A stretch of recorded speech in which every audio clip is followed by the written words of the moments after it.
Hello and welcome to another episode of Around the Nation here on Wednesday. We've got some great news for you. Obviously, we had something really huge happen last night. That was, of course, the State of the Union speech.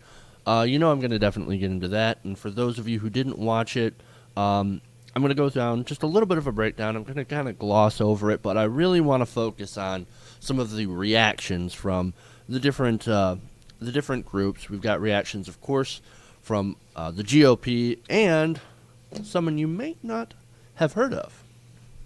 That actually gives a really good, really accurate reaction to the State of the Union speech from President Obama. I think you'll enjoy that. And of course, we have some non-State of the Union news as well. We've got Louis Gohmert being Louis Gohmert. We've got a really disastrous story on child poverty. And another really stupid Republican calling for armed revolt. Patriots, man. Patriots. I tell you. So, got a lot of great stories. Those are going to be fantastic. Going to be a lot of fun.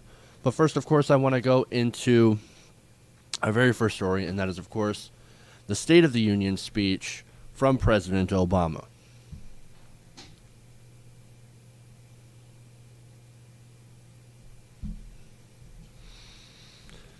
So last night was the State of the Union, of course, of President Obama. He came out strong, came out swinging, touting some of his accomplishments that he was able to do, and reaffirmed some of the promises that he had made throughout his presidency. Such as doing something on the environment, raising the minimum wage, things like that, getting us out of different wars.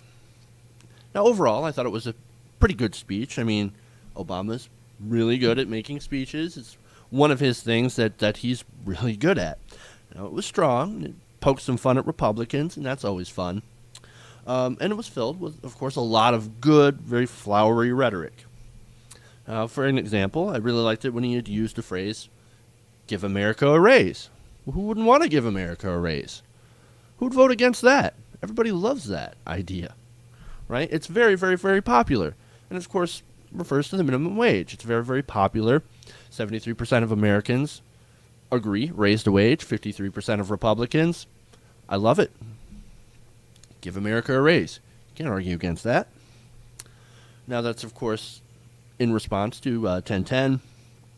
Now, remember, I have to note that 1010, it may be an improvement, but remember that if wages kept up with productivity, minimum wage would be somewhere around $20 an hour. And then you've got the protesters asking for 15, Obama pushing for 10. I just thought I'd throw that stat out just to kind of put it in context. And to put it in context, if minimum wage was $15 an hour, like what they are asking for, that's only about $25,000 a year. Now, depending on if you're raising a family or whatnot, on just that income, you could still be in poverty, even making $15 an hour. But it's much more closer to a living wage than what is currently being proposed by the president. Nonetheless, it's good to see him, really kind of champion the spirit of raising the wage. Maybe it'll lead to more, probably not. But I'm a cynic and a pessimist, so, yeah. So, to get on to other things that I have actually liked on the State of the Union speech. He actually mentioned solar energy. Oh, solar energy, alternative energy. I love that. He said, quote, "We're becoming a global leader in solar. Every 4 minutes, another American home or business goes solar. Every panel pounded into place by a worker whose job can't be outsourced. Let's continue that progress with a smarter tax policy that stops giving $4 billion a year to fossil fuel industries that don't need it, so that we can invest more in fuels of the future that do." Be still my heart. I love it when he talks that way. Oh, yeah, tax the corporations and take away the oil subsidies. Yes, he knows how to get a progressive going, except, of course, when you remember that he hasn't actually been able to do anything and has actually approved the southern half of the Keystone XL pipeline. Then it's more like, well, you get kind of bummed out. So while I did enjoy his speech, the State of the Union, I can't really say that there was anything all that new or impressive about it, or amazing. Now, he still argued for reducing corporate taxes, which I think is ridiculous. Corporate taxes are the lowest they've been, especially when you look at effective rates, not just the stated rate, but the effective rate, what they actually pay. And of course, there was language in there, hidden in there, about fast tracking the Trans-Pacific Partnership, which would be about 9 different kinds of disaster if it went through. Very, very terrible thing. And so that was sort of hidden in his little trade, the part of that speech where he talks about increasing trade and jobs and all that stuff. So now the president did leave out a couple of things when he was boasting about, or I'm sorry, he left out some things, and he also boasted about some things that he really shouldn't have. Now, some of these things are things that progressives such as myself aren't exactly proud of to hear. For example, he boasted that, we reduced our total carbon pollution by more than any other nation on Earth. While technically correct, the United States still produces a ton of carbon emissions. Now, looking at a percentage change, dozens of countries actually did better. But we did reduce a lot, and I suppose that's a good thing. But we're still number 2 in carbon emissions, right behind China. Yeah. And that's not even because of his policies. That's because of the natural gas boom. We're not burning as much coal as we used to. Instead, we're burning natural gas. Which, yeah, it's cleaner than coal, but it's not really a huge improvement. That also brings me to the solar comment that I liked. Now, there's also a downside to that, too, because domestic oil drilling has actually never been higher. And the southern leg of the Keystone Pipeline, like I mentioned before, that's shipping oil out of America, and that has already been approved. So, no, we're still massively investing into oil instead of alternative energy. And so I'm a little bummed about that. And that, of course, leads me naturally to climate change. Now, climate change was mentioned once in his speech. Well, that's nice. He said, quote, "We have to act with more urgency because the changing climate is already harming Western communities struggling with drought and coastal cities dealing with floods." I guess we're lucky he even mentioned it. But, like I said, he hasn't really done a whole lot on that front. We'll see how committed he is to climate change when he makes a decision on the rest of the Keystone XL pipeline. But I'm not really going to hold my breath. Excuse me. Now you can tell that I am a bit skeptical, I guess, when I hear these speeches. And, of course, I'm not the only one. I think a lot of progressives know the feeling. I mean, a lot of us are getting pretty disillusioned by the policies of the president, not matching the fiery rhetoric of his speeches. And don't get me wrong, he knows how to work a crowd. President Obama is a hell of a speaker, but when it comes to policy-wise, he gets you fired up and then he lets you down. Now, of course, you can blame a big chunk of that on Congress, and they pretty much blocked everything that he's proposed, even their own ideas. So I'm not really talking much about that, as much as I'm saying that a lot of President Obama's policy ideas aren't exactly the bold progressive policy priorities that really we should be focusing on. And when it comes to the Republicans, well, they're just against him to be against him. Not on policy grounds, but on some sort of strange kind of sheer hatred. And I can say that because it's been demonstrated over and over and over again by the kinds of vitriolic attacks from Republican politicians.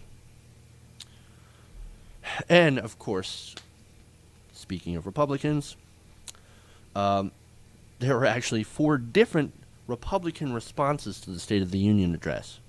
And I actually want to get into that one, and that's, of course, from Kathy McMorris Rogers. That's right. Now, Kathy McMorris Rogers, excuse me, Kathy McMorris Rogers, Republican representative from Washington, gave the official GOP response to President Obama's State of the Union in what could be described as pretty much of a down-home, kind of hokey, kind of 1950s-esque show of, look at me, I'm super nice and I'm relatable. Now, I think that was kind of the point. As you know, GOP has had kind of a problem with messaging when it comes to especially reaching out to minorities and women. So this makes a lot of sense. Now, most of her speech was really kind of trying to sell her background. You know, how she grew up on her family's orchard farm, picking apples with her brother, and, you know, even working at the McDonald's drive-thru to pay for college. Oh, well, look at that.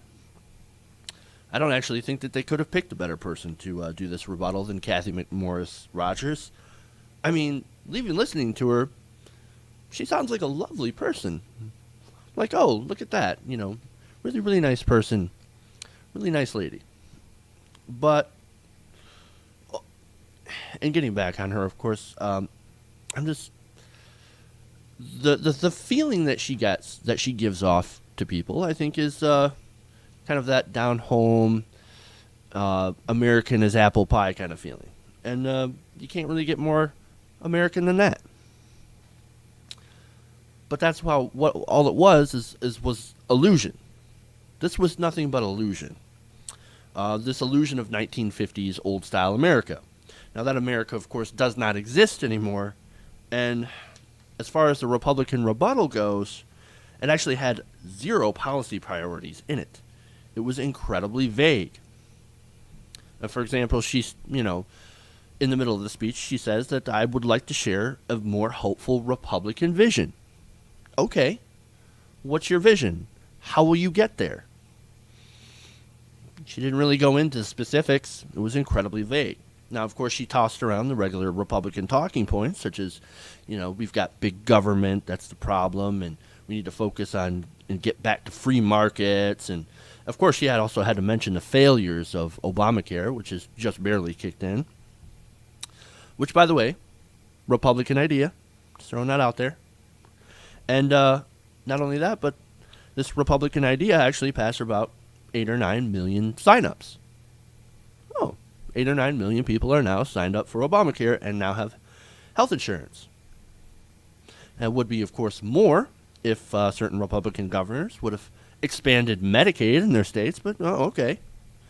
Now, as far as her, the way that she did these talking points, she did them in a very nice, sort of respectful, sort of down-home kind of way. Okay, I don't have a problem with that.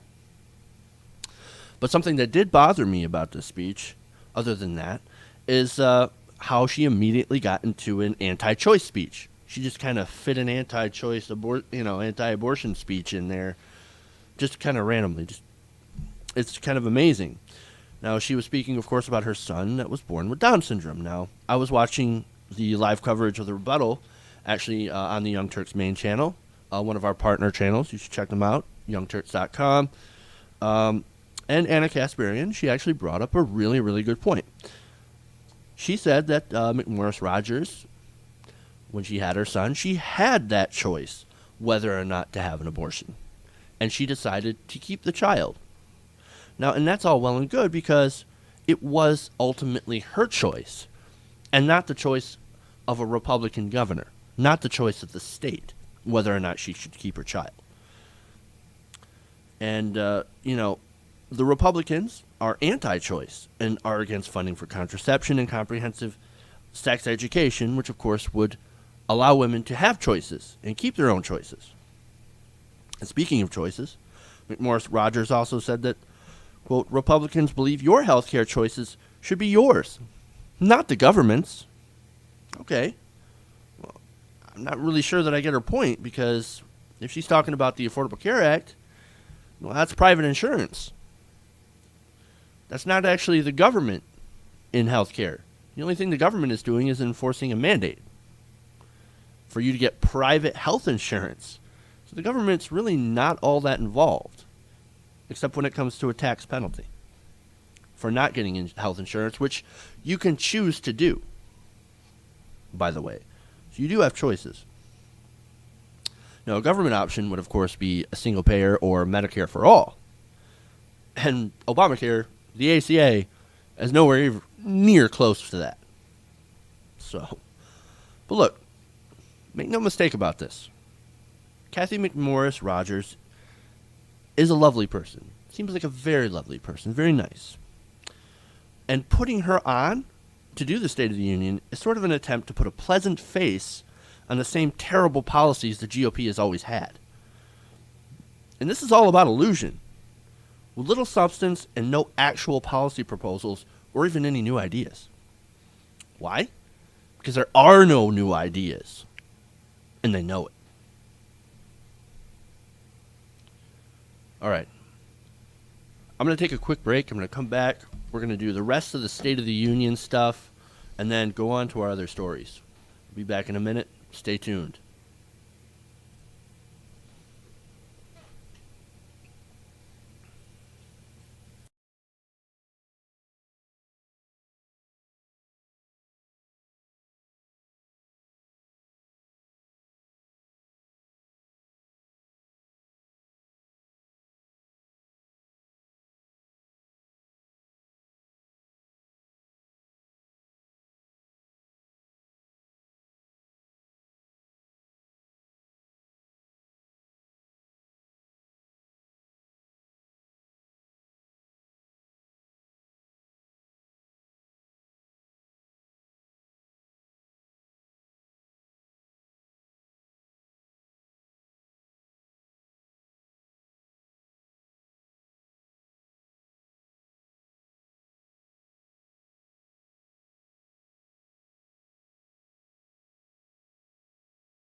Welcome back and around the nation.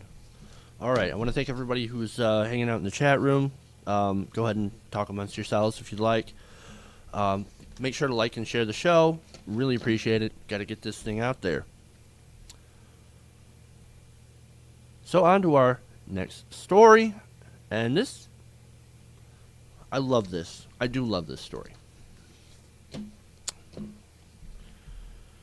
Now, there was one response to the State of the Union that actually came out from the left. Now, I love this. Now, this is Kshama Sawant. Now, Kshama Sawant is a self-described socialist, and she started hitting the president from the left on things like economic inequality, minimum wage, climate change, and, most importantly, big corporate money in politics. Oh, me likey. I love this person. Now, for anyone unfamiliar with Kshama Sawant, she was just recently elected to be a councilwoman in Seattle. Let me tell you what, she ripped into Obama. Check this out. Tonight, President Obama talked about the deepening inequality. But this is really a testament of his own presidency, a presidency which has betrayed the hopes of tens of millions of people who voted for him out of a genuine desire for a fundamental change away from corporate politics and warmongering. Ooh, those are some harsh words. Those are some pretty harsh words. I love to hear that stuff because it's actually true. Now, how has the president failed? Well, she explains. Poverty is at record high numbers. 95% of the gains in the increase in productivity since the so-called recovery began have gone to the top 1%. Obama's focus on income inequality is an admission of the failure of his own policies. Indeed. And that right there, 100% right. I'm actually glad that somebody is actually saying that. Now, not only did she hit President Obama on income inequality, but also on Edward Snowden, the NSA, and the continuous war. Check this out. While the criminals of Wall Street are bailed out, courageous whistleblowers like Edward Snowden are hunted down, while the unconstitutional acts he exposed are allowed to continue. Obama is the president that is using smartphone apps, games like Angry Birds, to spy against tens of millions of people in a completely blatant violation of basic constitutional rights. The president claims ending 2 wars while he continues to intensify a brutal campaign of drone attacks in multiple countries, killing hundreds of innocent civilians, and not to mention the plight of U.S. soldiers returning with permanent medical conditions and declining veterans' benefits. Damn. Absolutely. She's hitting all the really good important points, too. A lot of that stuff was missing from the other State of the Union speeches. And not only that, but she hit Obamacare by saying that, quote, his broken website is a symbol of the broken hopes of millions who believed his promises of affordable health care. You know, I have to say that it's actually really refreshing to see some criticism coming from the left of Obama. That's actually pretty rare these days. Mostly it's criticism coming from the extreme or the far right. Now, she also said that it was time to take a break from capitalism. Now, if she means that we should take a break from the type of crony capitalism that we've been seeing for the last 40 years, that have allowed wages to stagnate while corporate profits hit record highs, I'm with you, sister. Sign me up. Now, a lot of her criticisms, like I had mentioned, they're right on the money. And they're things that were left out of all the different State of the Union addresses and all the responses, because she actually hits on the real issues, such as this one. Both parties bow down before the free market and loyally serve the interests of their corporate masters, with the only difference being in the matter of degree. The political system is completely dysfunctional and is broken. It's drowning in corporate cash. Working people, youth, people of color, the elderly, the disabled, immigrants, we, the 99%, have no political voice or representation. I don't know how many times I've been saying stuff like that, or for how long I've been saying it, but I have been saying it a lot. And that's one of the biggest problems. That is the biggest problem, is money in politics. And actually hearing this from an elected official gives me a lot of hope, because it's at the local level. And because it's at the local level, someone like Sawant can actually win and can actually challenge the establishment and can actually make an impact, at least in her area. And so there's still hope. And that hope rests really at the local level. All right. I think I've had enough of the State of the Union, and I'm sure you guys have too.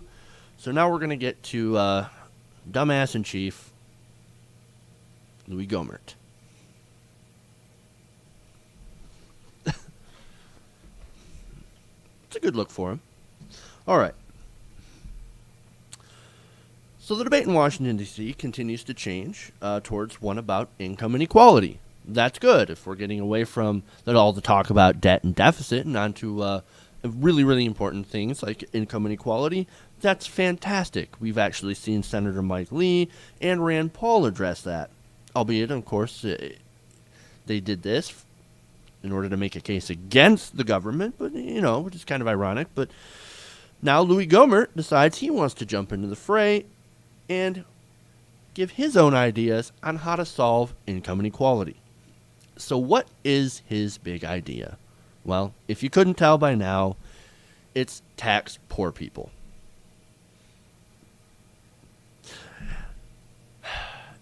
In a recent speech to a Tea Party patriot group, he had told the crowd, quote, "There is not a blessed thing this president has proposed that will change the situation of his buddy Warren Buffett paying a lower percentage than his secretary. I beg to differ. I know that folks that are big on the fair tax, I just want a simple tax. I think it would be easier to get to a flat tax, and then maybe a fair tax someday." Someday. He continues, "Now most people know or should know that Now most people should know that a flat tax is regressive. People like it because it's simple, though. I mean, it sounds good. It sounds fair, right? But it's not. 10% of $1 million a year doesn't really impact a millionaire as much as it does if you tax 10% of $25,000 a year. Flat taxes disproportionately affect the poor, and they help the rich by reducing their tax burden. That's why you see all these millionaires and billionaires loving the flat tax. Oh, it's so fair. Oh, it's so fair. Yeah, it's fair because, well, it's fair for you because you get to save more of your money. Well, of course it's fair. But they don't think about how it affects the person making $30,000 a year or less. Now, of course, Louis Gohmert has actually thought of that already, and he said, quote, "What if you're so poor the only money you have is what the government gives you?" And I've wondered, isn't that wasted money? You give it and you take it back? No, it gives you an investment in the country, and we need that. That's right. Pay your taxes, bums. Poor people. It's an investment in the country, and we need that. Well, that's strange. I could think of other people that could also invest in the country a lot more effectively than poor people. Do you know why poor people don't pay federal income taxes? Because if they did, they'd probably starve. Poor people pay state and local taxes. Those taxes are actually regressive. They impact the poor more. Sales tax, incredibly regressive, among the other taxes that they pay. So, this is a great idea, Louis. Hey, you know what? I got a better idea. How about instead of taxing poor people more, how about we get rid of the loopholes and make corporations and the wealthy pay what they're supposed to pay? There's no need to lower the rates.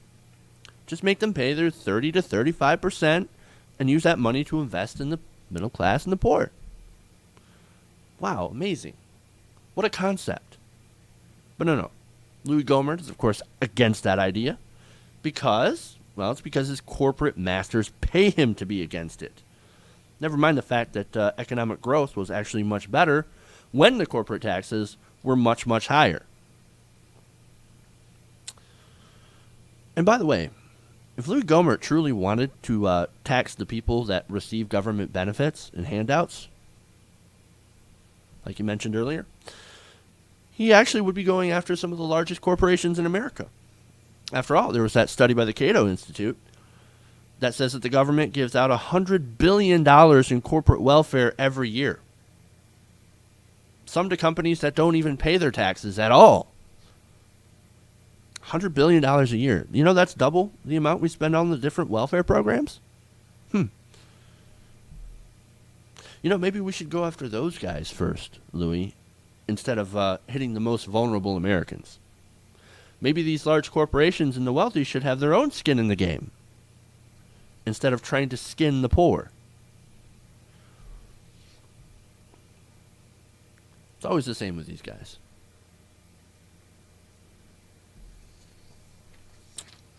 All right. More depressing news. So a recent report from UNICEF shows that the United States now ranks 34th out of 35 developed nations when it comes to child poverty, meaning that the U.S. has the second highest level of child poverty in the developed world. We just barely beat Romania. Way to go, America. Way to go. Now, of course, in this report, child poverty was measured by the percentage of children aged 0 to 17 living in households with equivalent incomes below 50% of the median income. Okay, the median national income. Now, the report also says that the average poor child living in the U.S. household makes 36% less than the relative poverty line. Now, to put this in perspective, the federal poverty line is $19,530 for a couple with one child, $15,510 for a single-parent family with a single child. Now, anything under that means that you are in poverty. Now, income inequality, of course, has a huge role in this. According to UNICEF, the U.S. economy is one of the most unequal economies in the entire developed world. Come on, America. There's no excuse for that. Now, do you know what countries actually topped this list? Of the 35 countries surveyed, the top 5 countries with the lowest child poverty rates were Finland, the Netherlands, Denmark, Iceland, and Norway.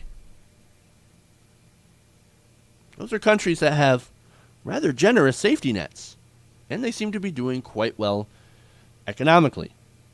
It seems like they recovered or weren't even affected by the recession at all. Generous safety nets, and look at that, socialized programs.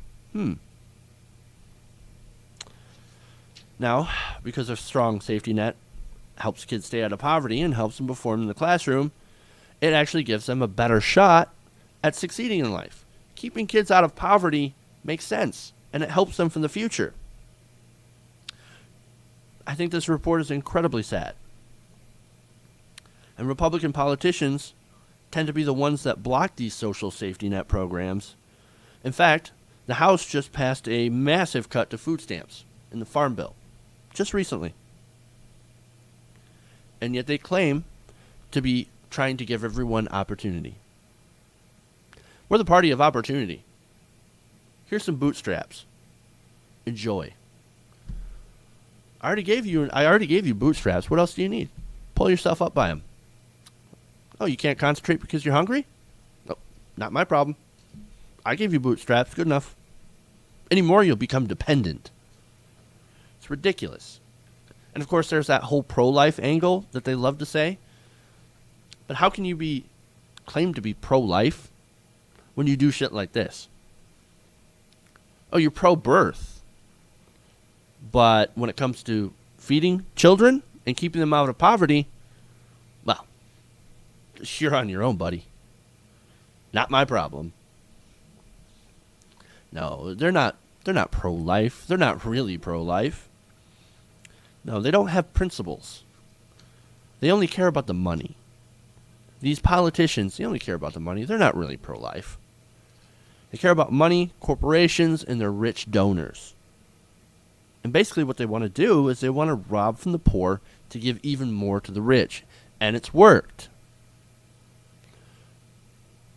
I mean, poor people, children used to be the highest beneficiaries of food stamps until just recently, where people of working age adults that have jobs just recently became number one for benefits. But children and the elderly are not far behind because they also benefit greatly from social programs like food stamps and Medicaid. And you cut these programs and you increase poverty. And that's exactly what the Republicans are trying to do. Create more poverty. And look, we've got more than enough money to keep children out of poverty. We do. But apparently, according to some of our politicians, no, we've got enough money for corporations. We've got enough money to give subsidies to oil companies, to give $100 billion in corporate welfare out. But we don't have enough to feed our children, to keep our kids out of poverty. We really have to change our priorities, America. We're doing it wrong. We're doing it wrong. All right. I'm going to take a quick break. I'm going to be back. Got one more story for you. Should be a lot of fun. So stick around.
Welcome back and around the nation.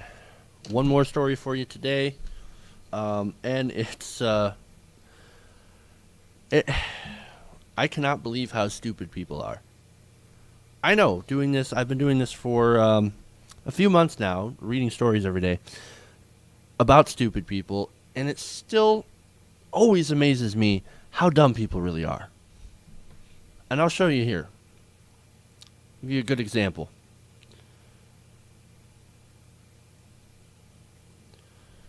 This guy. If you don't know who this guy is, his name is, of course, Paul Valele, I think. I'm going to butcher his name, but it's okay. He's earned it.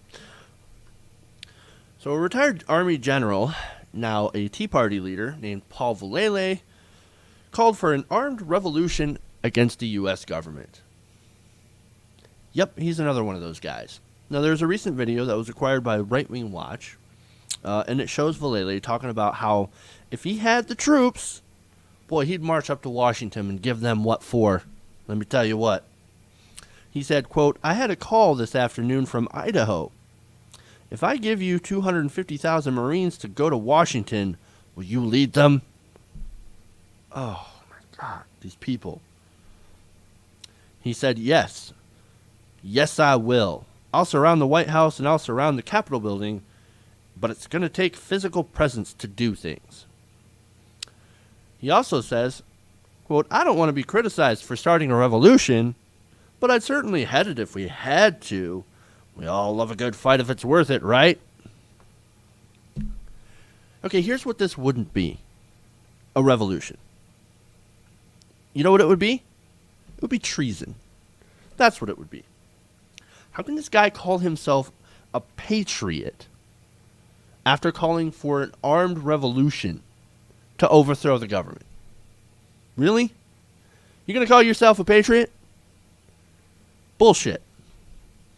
No, he's saying just ridiculous things. Of course he's not a patriot. He's an idiot. Now, it's people like this that just cannot stand a black man being in the White House. This guy is a well-known birther. Oh, President Obama. He wasn't born here. He's a foreigner. He's not an American. I'm an American.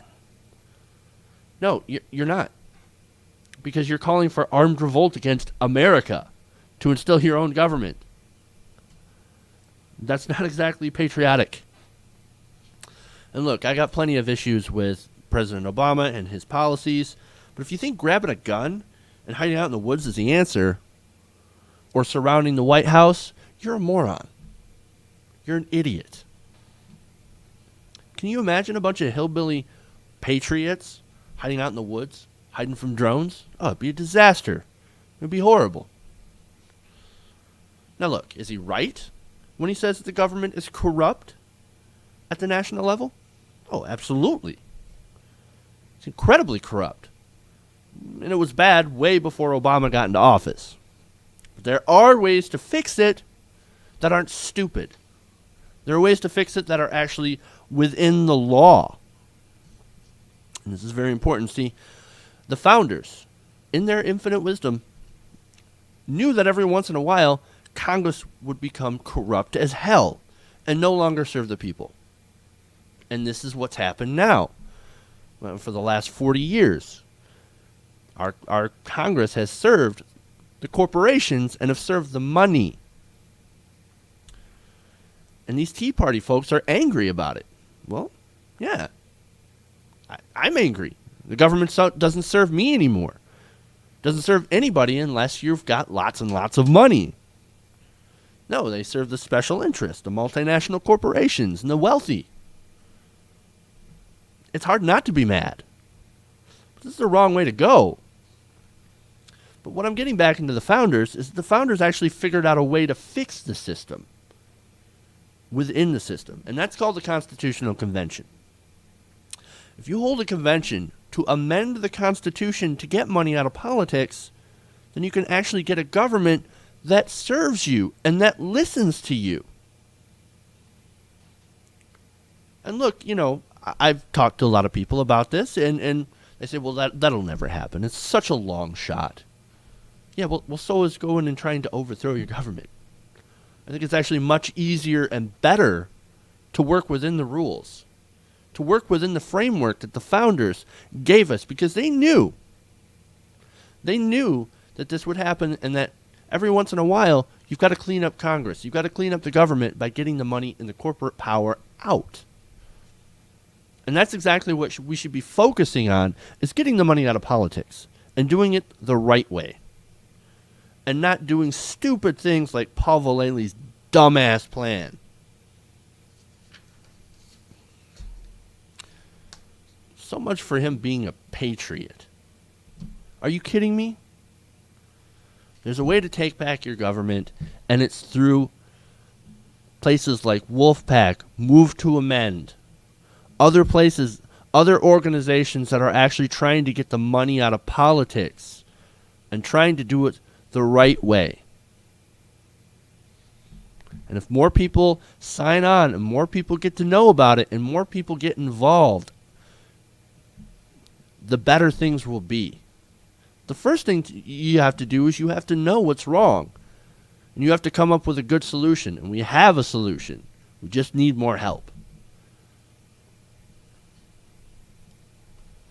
All right. And that's all I have for that story. Since I do have a couple of extra minutes, I'm just going to do a really, really quick update on Trey Raydell. Now, you remember Trey Raydell, right? And I'm sorry I don't have a graphic for it. But Trey Raydell had recently, of course, got caught with cocaine. Now, that didn't go over very well. So he decided to go to rehab, but still come back to his job. Well, the update is that Trey Riddell finally was forced to resign from Congress. Now, that's actually keeping in line with his conservative principles. I think that it's the right thing to do that he not have his job, especially since he was very hypocritical when it came to drug enforcement, especially when it came to getting public money. I did a video on this before where Trey Riddell said, well, if you get public money, if you get, money from the government, obviously you should be drug tested. You shouldn't be on drugs. And it turned out that he was on drugs the whole time. So it was quite hypocritical of him. And I'm glad to see that he's finally resigning, getting out of office, and that's a good thing. So I just wanted to give you that quick update. And as far as the show goes, that's all I've got for you today. I want to thank you guys for tuning in here on Around the Nation. I really appreciate your support. Really appreciate you guys watching, liking, sharing our videos. And, of course, we have a Patreon campaign, patreon.com/TYT Nation, where you can financially support the show, $1, $2, $5, whatever. If you can, do it. If not, just watching and liking and sharing, that's good enough, man. It really helps. Everything does help. And I appreciate all of you guys. All right, now, of course, you can follow me on Twitter if you already don't. If you do Twitter, Jeff W at TYT Network. I'm sorry, that's my email. Twitter at Jeff's Politics. And you can email me if you want on the show or want to send me any ideas, send me any stories, jeffw at tytnetwork.com. And, of course, you can go to our Facebook page, like our Facebook page at facebook.com/TYT Nation. Really appreciate it. Go there, like the page if you haven't already. If not, share it. Share it with your friends, with your neighbors. Share it with everybody.